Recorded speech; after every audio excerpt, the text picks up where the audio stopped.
Good evening and thank you for joining us on India Business Hour. I'm Parikshit Luthra and here are the headlines we are tracking at this hour. Apple CEO Tim Cook kicks off his India visit in Mumbai, meets captains of India industry, including Reliance chief Mukesh Ambani and Tata Sons chairman N. Chandrasekaran. Also visits the tech giant's first India retail store that's set to open for shoppers tomorrow. Nifty and Sensex fall over 0.5% as IT stocks see heavy selling. Infosys marks its highest intraday fall since October 2019, posted dismal earnings performance. Over 70% brokerages are still bullish on the stock. Insurance regulator revised plans to launch Bima Sugam, its proposed one-stop platform for all insurance-related queries. IRDAI chief meets CEOs of insurance companies to discuss the roadmap. The regulator will be releasing requests for proposal for appointment of service providers soon.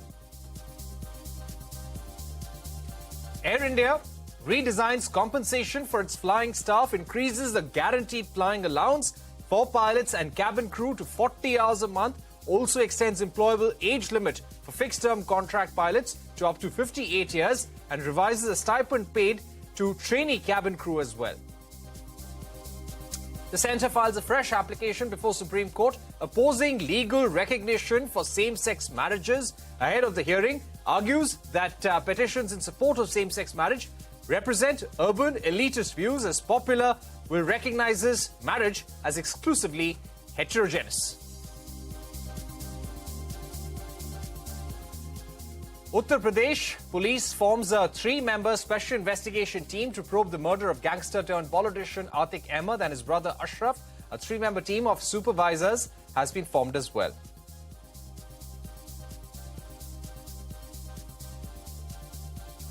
Russia's Deputy Prime Minister Denis Manturov arrives in India for a 2-day visit. India's Foreign Minister S. Jaishankar says that the two nations are in advanced agreements for a bilateral treaty. Also on the agenda are discussions on humanitarian cooperation. 11 people die of a heat stroke at the Maharashtra Bhushan Award ceremony in Navi Mumbai. Several people have been hospitalized. The state government announces a 5 lakh rupee compensation for each family of the deceased.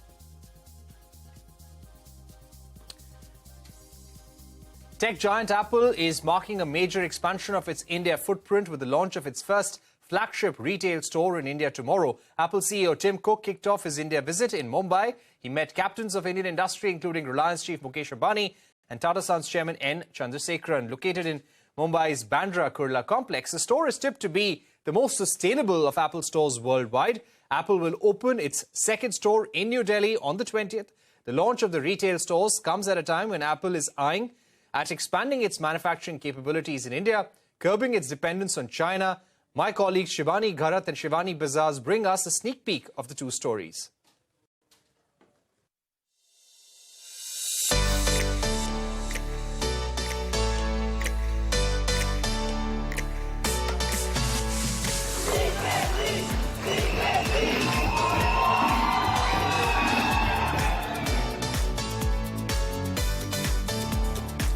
Apple is opening its first retail store in India, Apple BKC, which is a 22,000 square feet store approximately. It's big. I'm inside the store. We are here at the preview of this particular store ahead of the launch date. And it has beautiful glass facades right here, which extend to a nicely done wooden ceiling. Let me just take you inside to see what all is there inside the store. So, of course, as soon as you enter, you will encounter these tables where Apple products are placed, whether it is the Apple iPhone 14 or 14 Pro Max, very much like any other store which is there globally, where you come and experience, the customers come and experience the product.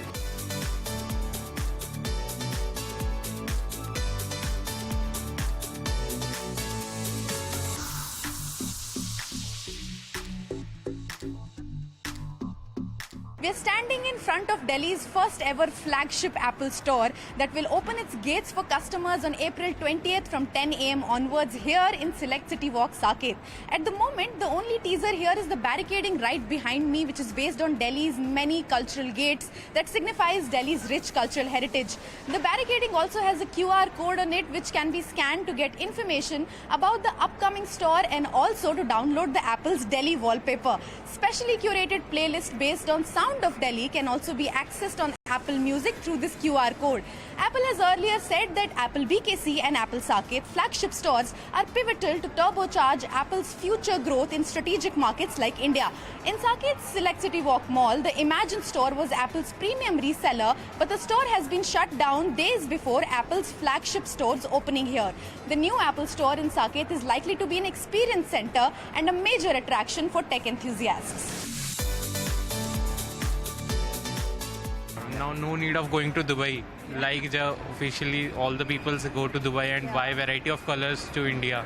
Now it's our store is opening in our country. College pass mein hai, so are other kids, other students also planning to come on 20th for this launch? Will come So and many visit. plans are going on for the college students to visit the show. Actually, we heard there, we came to know about Instagram and we seen photos and that Apple stores are huge in other countries like New York, Apple Park and Dubai. The store is very huge, but in our country, the store is small and the only limited variety of colors and products are available. So we have to wait a month or 2 months for that particular product. Now the Apple is opening official.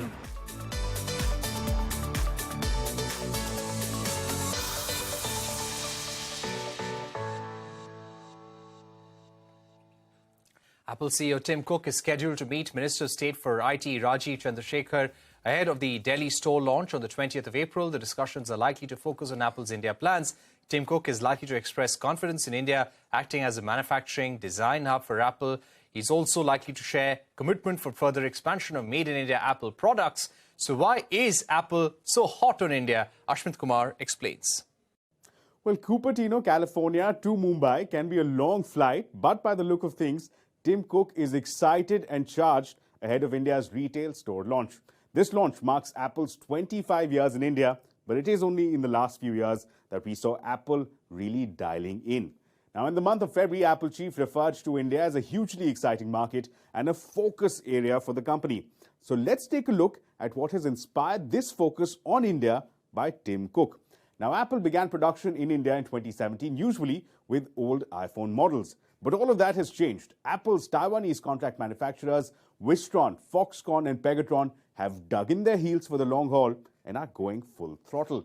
So why is Apple looking at India now? Well, Apple woke up to the heavy dependence on China with the COVID lockdowns that severely impacted production as well as exports. Moreover, with geopolitical tensions adding to the wars, a need was felt by the Cupertino-based company to make the supply chains more resilient. India, moreover, proved to be a strong performer with stable production despite COVID. And finally, the cherry on the cake was the PLI scheme. India, now the most populous country in the world, proved to be a large market. 2022 alone saw sales of 7 million units. But the larger story is that of India as a manufacturing and exports hub. India posted unprecedented growth, recording electronics exports of $10 billion in FY23. Of this export figure, Apple's exports alone accounted for nearly half of it. Apple exported over $5 billion worth of goods, tripling its exports from FY22. Apple has become the first company ever to record exports of $5 billion from India. In comparison, Samsung posted exports of $3.5 to $4 billion for the same fiscal. Now, inspired by these recent successes, Apple now plans to triple production in the next 2 years. In fact, a recent report by JP Morgan indicated that Apple wants to shift manufacturing of 25% of all Apple products to India by 2025. Now, this intent is reflected in the contract manufacturers like Foxconn doubling down on their investments. Foxconn is planning to pump in $500 million. It is also planning to quadruple its workforce in just the next 2 years. So, for 2023, expect Apple and its contract manufacturers to 1. Expand facilities, scale up production, increase the workforce, and also develop design and innovation hubs here in the country. But Apple's journey may still see some challenges. For one, India is still heavily reliant on China for importing key components to assemble phones. Moreover, of the 120 suppliers to Apple, only 12 are currently manufacturing in the country. India will also have to face challenges from countries like Vietnam that offer lower duties to attract investments. Meanwhile, the value addition in India is currently restricted to about 14 to 20%. And finally, the delays in payout of PLI incentives to companies may cause some discomfort. Apple, for now, is betting big on India in the China Plus One strategy. But India will need to remain on its toes to continue to grow as a manufacturing and exports hub. And there's more from the smartphone space. Latest data by the IDC showed that Samsung has the largest market share across the globe, while Apple has the highest premium price point. So while Apple's highly anticipated store launch in India is grabbing all the eyeballs, Manglam is here to decode the global smartphone market. Manglam, tell us more. 25 years after being in India and 500 stores across 25 countries in the world, Apple finally comes to India. But ahead of the Apple India store launch, let's get some interesting and exciting data coming in on smartphones in the world and in India, and iPhone as well. Now, according to latest figures coming in from IDC, Samsung is currently leading the worldwide smartphone market share with 21.6%, followed closely by Apple at around 18.8%. But remember, these are millions of units. If you talk about average selling price, iPhone sells at nearly $800, which is little over 3 times Samsung's average selling price of $254. So if you club these numbers with the volume numbers, Apple's global market share in terms of value is over 50%. In fact, 50% is the mark that it crossed for the first time in the last quarter itself. Moving on to India, where, Xiaomi, Samsung, Vivo, Realme, Oppo are the ones that dominate the market. That's largely because the Indian market is still value sensitive. The way to look at India is through multiple segments. The Indian smartphone market, we've divided into 3 segments: $500 plus, $300 to $500, and $300 sub. It's the $500 plus market which grew at 55% last year, and the sub $300 market declined by 15%, and that reinforced the K-shaped thesis of all economists. And it's in this premium segment where Apple has a staggering market share of 60%, and its distant cousin is Samsung at around 21% itself. In fact, all of last year, iPhone 13 was the third most shipped device. Roughly 6.5 million iPhones were shipped last year in India. For Apple, which is still dominated by strong contribution coming in from US, EU, and China, India isn't even among top 6-7 markets. In fact, it's about 1.5% of their overall sales. But Tim Cook has pointed about the potential in India in their previous earnings call as well. And last year, Apple's revenue in India grew by over 50%. And here's the data on the Indian market. 50 million 5G phones were shipped in 2022 with an average selling price of $395, talking about a big headroom. And IDC does believe that these 5G devices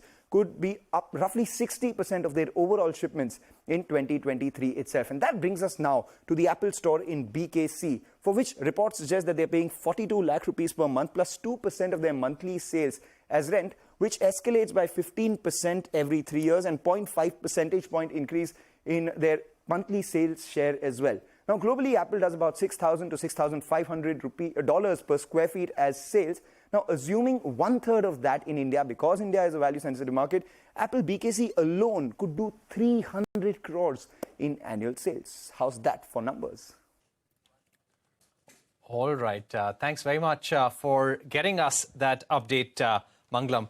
Let's also get you all the day's market action now. Sensex and Nifty snap its 9-day winning streak to fall over 0.5%. Weakness in IT weighed on sentiment. However, financials bucked the trend. Nifty bank saw gains for the 4th straight session, while mid-caps also outperformed. Infosys tanked a whopping 15% in intraday trade, marking its biggest fall since October 2019. This comes on the back of a dismal 4th quarter performance. Infosys saw a market cap erosion of over 54,000 crore rupees today. Meanwhile, 70% of brokerages remained bullish on the stock, while 15% gave a sell recommendation. Reema Tendulkar is here with the details. Reema. Despite a dismal Q4 performance and the stock being lower by nearly 10%, 70% of the brokerages are still bullish on Infosys. Out of the 46 brokerages tracked by Bloomberg, 32 of them have a positive view on Infosys. 7 of them are neutral and 7 of them are negative. So let me run you through each of them. So on the bullish side, you've got CLSA, which has downgraded the stock to an outperform from a buy. The target price now stands at 1550. Kotak Institutional Equities has a buy call, though the target price has been brought down to 1470 after 6 to 7% EPS cut. They're saying that Q1 will be muted, expect a recovery only in the second half. Morgan Stanley also bullish on Infosys overweight call. They are worried about the margin guidance band being lowered and they've cut the target price to 1475. On the neutral side, I've got Macquarie, where the target price is at 1400. They're saying the guidance miss after raising it in January raises the possibility of a derating. Nomura is also neutral on the stock after an 8 to 9% cut and a downgrade. And JP Morgan is negative on Infosys. They have cut it down to underweight. Their target price is below where the stock is currently quoting at 1200. Uninspiring commentary, ambitious guidance post the sharp miss is what they say. On that note, we're taking a short break here on India Business Hour, but coming up, Air India redesigns compensation for its flying staff and increases a guaranteed flying allowance for pilots and cabin crew to 40 hours a month. That and much more when we're back.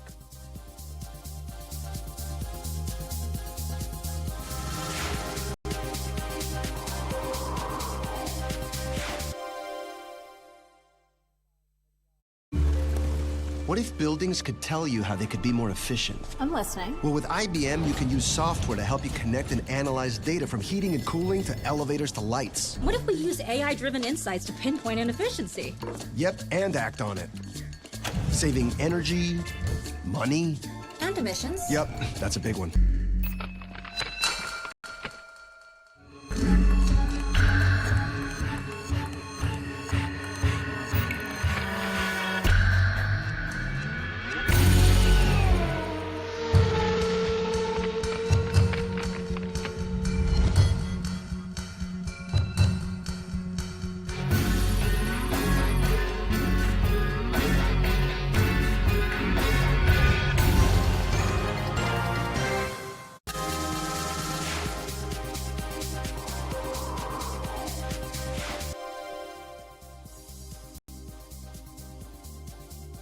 Air India has revamped the compensation structure for its flying staff, that is, the pilots and cabin crew. The airline has increased the hours of guaranteed allowance and also standardized flying allowance rates for different levels in line with industry practices.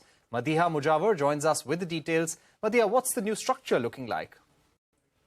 Well, the new structure covers both pilots and cabin crew, as you mentioned. Let me first talk about the announcements for pilots. The big one is increase in guaranteed flying allowance, which has been hiked from 20 hours to 40 hours. The airline has introduced 2 additional levels in the pilot category, junior first officer and senior commander. A pilot in command with 4 or more years of command experience will be promoted to senior commanders as executive pilots of the management cadre. The airline has also extended employment contract for fixed-term contract pilots up to the age of 58 years. The CTC per month for pilots looks like this. Trainee pilots to get 50,000 rupees, junior first officer to get 2.35 lakh rupees, first officer to get 3.45 lakh rupees, captain to get 4.75 lakh rupees, commander to get 7.5 lakh rupees, and senior commander to get 8.5 lakh rupees per month. Now coming to the cabin crew side, here too Air India has guaranteed flying allowance to 40 hours per month and redesignated cabin crew into 4 segments: trainee, cabin crew, cabin crew senior and cabin executive. The stipend for trainee cabin crew has been revised and the new CTC for cabin crew looks like this. Fresh trainee cabin crew to get 25,000 rupees per month, experienced trainee cabin crew to get 30,000 rupees per month, cabin crew to get 53,000 rupees, cabin senior to get 64,000 rupees and cabin executive to get 78,000 rupees per month. Air India says the revised salary structure for both pilots and cabin crew is in line with industry practices. All right. Thank you very much, Madiha, for joining us with that big news break. Moving on and getting you more national headlines now. 3 men arrested for murder of gangster-turned-politician Atiq Ahmed and his brother Ashraf were moved to the Pratapgarh district jail earlier today. The UP government has also formed a 3-member special task forces to investigate the matter. At least 11 people died after suffering a heat stroke while attending the Maharashtra Bhushan Award ceremony in Navi Mumbai on Sunday. The event, which was held outdoors in an open ground, was attended by Union Home Minister Amit Shah, Maharashtra CM Eknath Shinde and his deputy Devendra Fadnavis. The Maharashtra government has announced 5 lakh rupee compensation for the kin of the deceased. Former Karnataka Chief Minister Jagdish Shettar has joined the Congress party. He quit the BJP after decades on Sunday as the party refused him a ticket to contest the state assembly polls in May. The 6-time MLA and former Karnataka Chief Minister alleged that the BJP humiliated him and that there was a conspiracy against him. An army personnel who was earlier an eyewitness in the Bhatinda military base firing has been arrested. He had falsely stated that he had seen 2 masked people running away after the incident. Army officials issued a statement saying that the arrested individual has confessed to his involvement in stealing an INSAS rifle and killing 4 of his colleagues. Trinamool Congress MP Abhishek Banerjee has been summoned by the CBI for questioning in the alleged teachers' recruitment scam. This came just hours after the Supreme Court stayed the Calcutta High Court order that had granted the central agency the power to summon him. Banerjee has called the move a contempt of court. However, agency officials have said that the notice was prepared a day ago and delivered today. Russia's Deputy Prime Minister Denis Manchurov is in India for a 2-day visit. Speaking at an event in New Delhi, Manchurov said that India and Russia are discussing a free trade agreement to guarantee investment between the 2 nations. India's External Affairs Minister S. Jaishankar said that the 2 nations were in advance agreements for a bilateral trade treaty.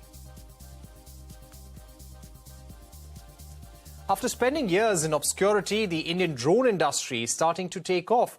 While the sector is still in its infancy, it is expected to be worth more than $4 billion in a couple of years. Several startups have entered the ring, but very few have managed to back contracts with the Indian Army. Idea Forge is a Mumbai-based drone developer backed by marquee investors like Qualcomm, Infosys, Florentry, Exim Bank and others. Ashutosh Patki reports on the story behind Idea Forge, how it managed to capture 50% market share and its plans to fly into Dalal Street.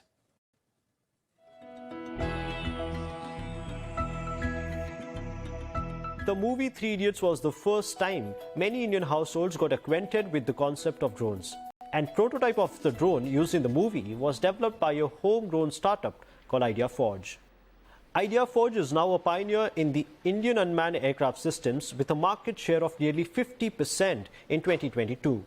The company has nearly 20 patents registered. It has deals with Indian Armed Forces, state police forces and organizations like DRDO.